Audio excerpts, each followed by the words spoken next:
Hi everyone, welcome to Module 3 for Ed 618. This module will take us to the halfway point of our course. Congratulations, we're almost there. I know you guys are neck deep in your midterm, so we will keep this module pretty light. Your main objective for me is your autobiography interview assignment. That will be due at the end of week 6. So this week, we just wanted to talk about how norms play a role in understanding the achievement of culturally and linguistically diverse learners. And I'll do that in the second recording since I only have about 15 minutes here. But for now, I just wanted to debrief the learning that we had last week regarding critical race theory and what this looks like in practice, specifically with the case of the ethnic studies or the Mexican American Studies program down in Tucson.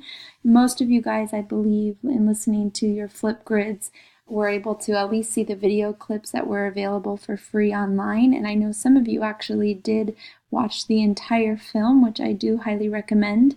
But I wanted to touch base after listening to some of your videos on Flipgrid. The question or the prompt that I gave you is to think about what happened down in Tucson from a standards-based versus standards-driven perspective, which is an idea that we read about in our course text. And so as you looked at the case with magical realism, to me, that was a clear example of how we can be standards-based, but yet not necessarily standards-driven. So I just randomly looked at some of the Common Core state standards for high school literacy, and I came across this one particular standard, which is analyze how an author's choice concerning how to structure a text, order events within it, and manipulate time create such effects as mystery, tension, or surprise. Sometimes there's standards like these that I connect as a language arts teacher to the idea of literary elements. And for example, if we were standards driven, we might be doing something a little bit more, definitions or identifying different literary elements. And we might not see really strong textual examples. We just might have to memorize a list of literary elements or techniques that authors use, literary elements that authors use to establish mystery, tension, or surprise in order to reach that standard. But again, not very context embedded. Another way, even if we were going to be context embedded in addressing the standard, is we could choose a more common text such as Edgar Allan Poe. And here, if you see this little visual down at the bottom, we could talk about literary sound devices represented in some of the Edgar Allan Poe works. But I think the example that I wanted you to connect to with magical realism is just this idea that we can still achieve those same standards, and those teachers down in Tucson were still achieving these same standards, but they choose a text, Gabriela Garcia Marquez, they choose a Latina author, and they talk about, which gives them, I think, the latitude and the capability to discuss the literary element not necessarily present in Eurocentric literature. So the concept of magical realism. And what you saw in that clip is that the kids had so much to connect to and so much they wanted to contribute to the conversation because they related to it. So again, we're standards-based, but we're driven more by the lived experiences of our kids and not some either rote list of literary elements that kids have to memorize or contextualizing these literary elements or these standards in texts that aren't culturally or personally relevant to the students. So that's what I liked about the Mexican American Studies program. It still achieved these standards, but made it all meaningful for the kids.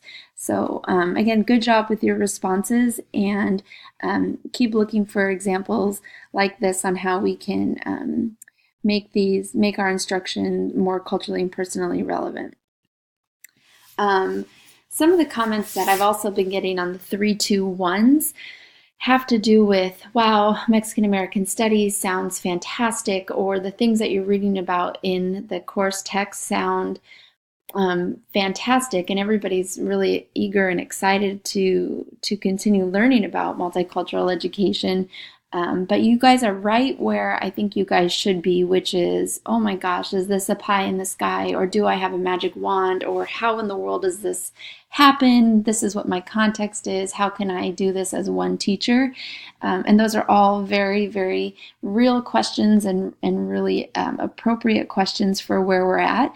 So I created this slide because I want you to start thinking about multicultural education, not just about curriculum, right? So what we saw in the Mexican American Studies program was day-to-day instruction, an entire program, an entire district that embraced a multicultural perspective. And it's a very explicit and very clear example of what multicultural education, when rooted in critical race theory, what that could actually look like.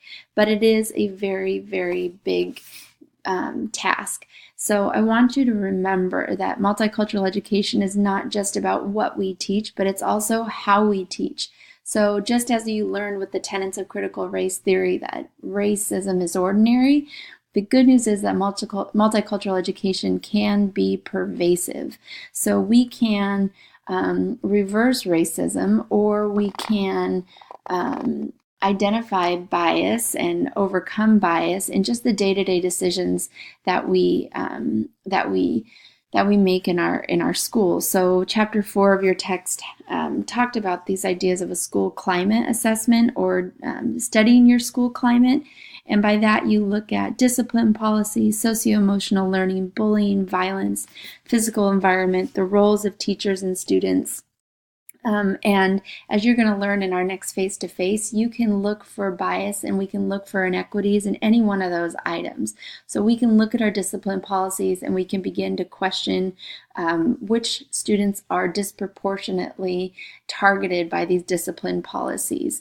One of my students was doing an action research project. I think we talked about this in our last face-to-face on school uniforms, and how we can look at school uniforms benign, or we can look at it as an equity issue where females are getting targeted more harshly for their dress code or their uniform choices in comparison to male students on campus. So every little decision that we make on a day-to-day basis can be thought of with an equity perspective. If there's bullying, is a specific group on campus targeted more than other groups?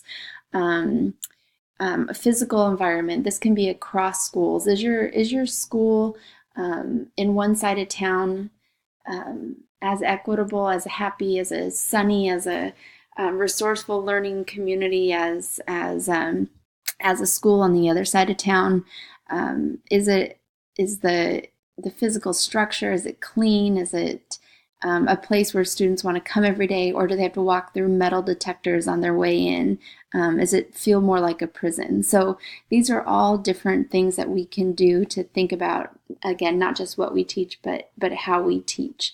So I just want to leave you with that before we move on to any new material, and encourage you to keep thinking about all the different ways that we can apply some of these concepts from our textbook and in our lectures into what we do on a daily basis.